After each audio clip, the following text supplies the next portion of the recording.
Segala sesuatu itu memiliki pakaian. Pakaiannya orang kaya adalah pemurah. Pakaiannya pemimpin adalah adil.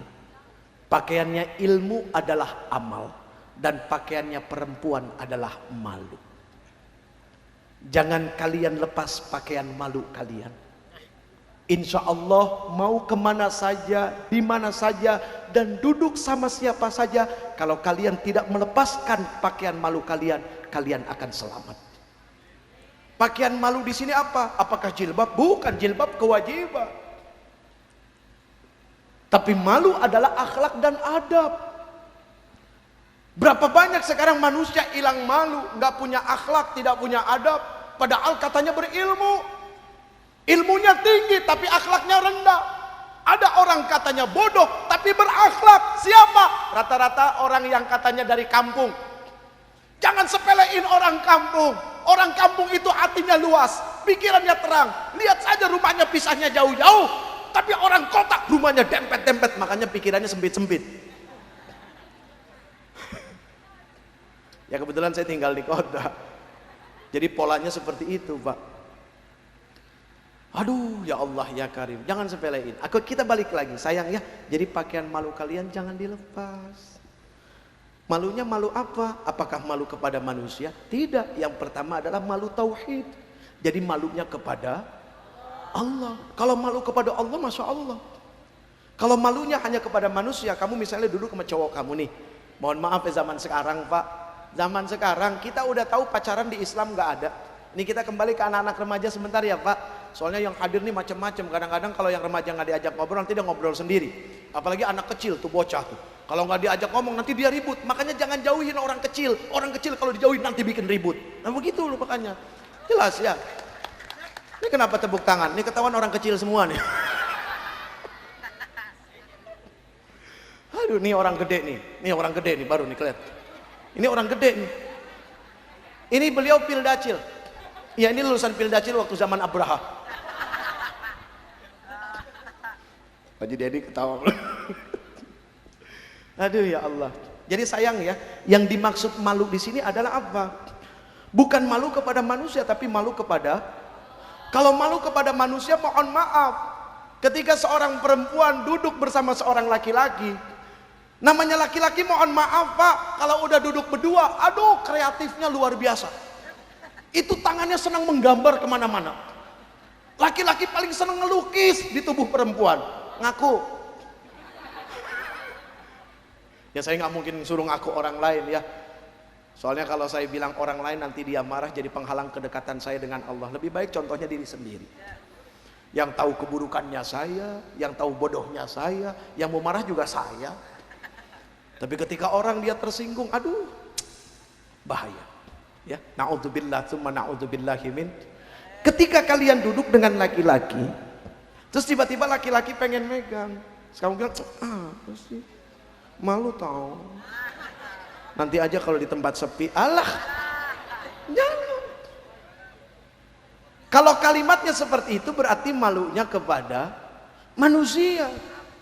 Nah malu seperti ini tidak akan membuat selamat siapapun. Sebetulnya kalau bicara malu, inilah budaya yang sudah hilang di negeri kita, Pak. Kalimat hadis Rasul sallallahu alaihi wasallam di dalam hadis Arba'in Syarah An-Nawawi. Bunyi hadisnya sederhana, tapi begitu sangat luar biasa bisa menyelamatkan manusia. Apa kata Rasul sallallahu alaihi wasallam dalam hadis Arba'in Syarah An-Nawawi? Ittaqillah haitsu ma kunta. Bertakwalah kamu sekalian kepada Allah di mana saja kalian berada. Jadi di mana saja kita berada. Cuma satu modalnya kata Rasul apa? Disuruh takwa. Apa itu takwa? Perilaku orang-orang yang menjaga segala sesuatunya. Ingat, ketika seseorang mulai hilang satu sifat di dalam dirinya, di mana sifat ini akan menjadi pemicu kedurhakaan yang hebat kepada Allah, adalah apa? Sifat mulai merasa tidak diawasi.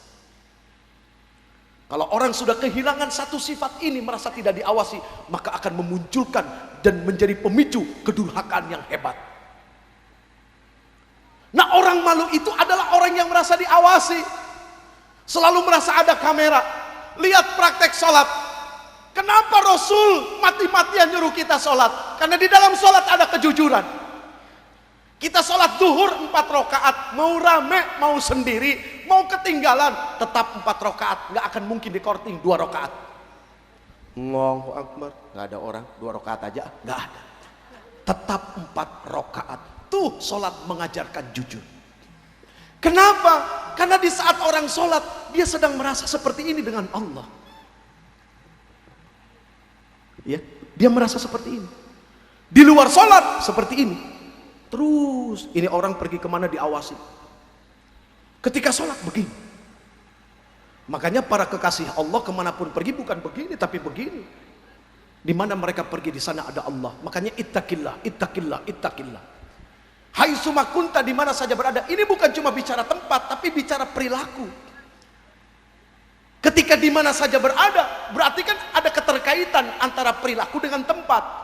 Mulai dari bangun tidur, kemudian pergi kerja, masuk ke kamar mandi, pergi bergaul, takwanya dibawa, tidak ditinggal. Ini Masya Allah. Tapi lagi-lagi Allah tahu kalau Allah menciptakan manusia yang penuh dengan kelemahan. Di mana di dalam dirinya ada nafsu. Nafsu tidak mau dididik. Nafsu tidak mau dididik. Makanya nafsu selalu punya sifat berontak, berontak, berontak. Hanya akal yang mau dididik. Kenapa? Akal berilmu, ilmu berakal. Makanya kalau kita ngomong sama orang yang berakal enak Pak. Tapi coba-coba saja ngomong sama orang yang tidak punya akal. Orang yang punya akal, pegang pisau sama pegang apel, kita tahu pisaunya buat belah apel.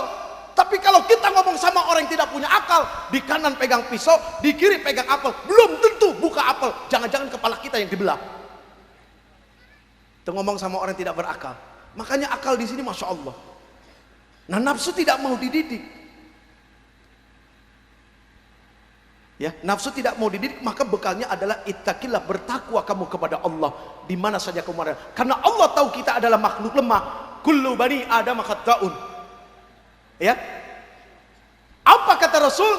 Watbi'is sayyi'atal hasanata tamhuha. Dan jangan lupa kalau kamu habis melakukan keburukan, buru-buru lakukan kebaikan, niscaya kebaikan itu akan menghapus.